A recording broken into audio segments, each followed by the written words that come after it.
Welcome to our breakdown of a really powerful speech from Sir. We're going to dive into his core ideas on how you can turn hardship into strength, how to turn action into success, and maybe most importantly, how to build a life that's actually full of purpose and integrity. So let's just start with this one line, because it really captures the heart of his entire message. He's not just talking about surviving or getting by, right? He's talking about having a real purpose. The mission, he says, is to contribute something, to build something, and to leave behind a legacy that says, I was here and it mattered. Okay, so if that's the big mission, how do you even begin to build the strength you need to pull it off? Well, Sir argues that it all starts in a place that, let's be honest, most of us try to avoid: hardship. He draws this really powerful line in the sand right from the get-go. On one side, you've got your book knowledge, which, yeah, it's important. But on the other side, you have what he calls tokering. The stumbles, the falls, the setbacks. That's where he says true wisdom really comes from. It's the difference between reading a map and actually walking the rocky path yourself, scrapes, bruises, and all. And this quote just captures that philosophy perfectly. See, hardship isn't the enemy here. It's the tool. It's like a sculptor's chisel. Every single challenge is just chipping away the extra stuff, revealing the person you were always meant to become. So here's the big mental shift he wants us to make. Stop looking at challenges like there's some kind of punishment. Instead, think of your life like it's a movie. A director isn't going to give the hardest, most emotional role to a bad actor, are they? No way. They give it to their best actor. So when you're facing some huge difficulty, maybe it's a sign that you're being trusted with a major part in the story. Okay, so you've built up this resilience from going through tough times. What's next? How do you actually channel that strength into getting real-world results? For Sir, the answer is just one word: action. And it's no accident this comes after the hardship part, because you're going to need that toughness for what we're about to talk about. And this is where Sir points out a really common trap, especially for anyone trying to start something new. It's a trap that keeps you stuck right at the beginning. It's the classic difference between just being busy and actually making progress. He has a name for this trap: paralysis by analysis. And we've all been there, right? You start with a simple plan, but then you start thinking of every single thing that could possibly go wrong, and pretty soon, your simple idea becomes this tangled, overwhelming mess. The goal of making a perfect plan ends up being the perfect reason you never actually start at all. So what's his advice? It's so simple, it's almost radical. Just start.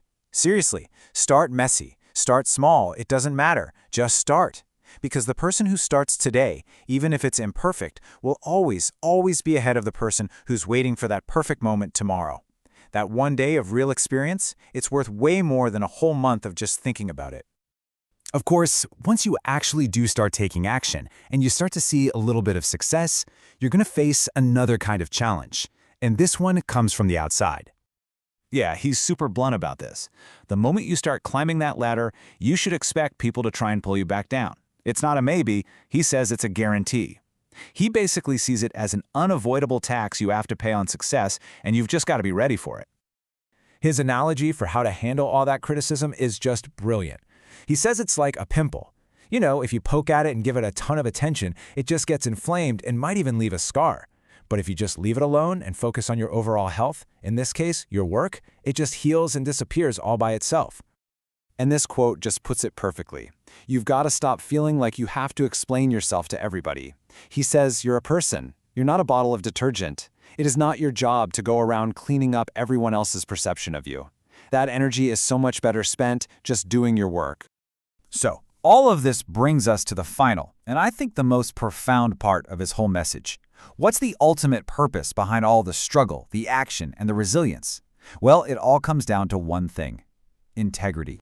And to show the incredible power of integrity, he doesn't tell some grand epic story. Now, he tells a simple, really powerful story from the pandemic lockdown about a daily wage laborer. Now look at this. This isn't about working harder or faster than everybody else. It's just about honesty, showing up a little early, staying a little late. In every one of these small decisions, he was giving more value than he was taking. This wasn't just a job for him. It was a masterclass in building a reputation, literally minute by minute. And here's the payoff for that integrity. After just 10 days, his reputation for being honest was so strong that he didn't have to look for work anymore. Work started looking for him. It just proves his whole point. Trust is the most valuable currency you can possibly earn. Concert then completely reframes what it even means to be an entrepreneur. He says, look, a big company doesn't sell directly to every single customer, it uses a distributor. In that same way, he suggests that entrepreneurs are kind of like distributors chosen by a higher power to channel wealth and opportunity to other people, to their employees, and to their community. So what this all leads to is this really radical way of looking at success. It's not the destination, it's just the vehicle. It's the tool you use to serve your community, to, in a way, pay back the debt of being here, and to build something that's going to outlast you. And this right here, this is the fuel for that entire journey. It's got nothing to do with what's in your bank account, it's all about your internal drive. You have to have a storm in your heart, a relentless passion, and just an unbreakable will to get it done, no matter what obstacles get in your way. And so we end up right back where we started, by turning his message back to you.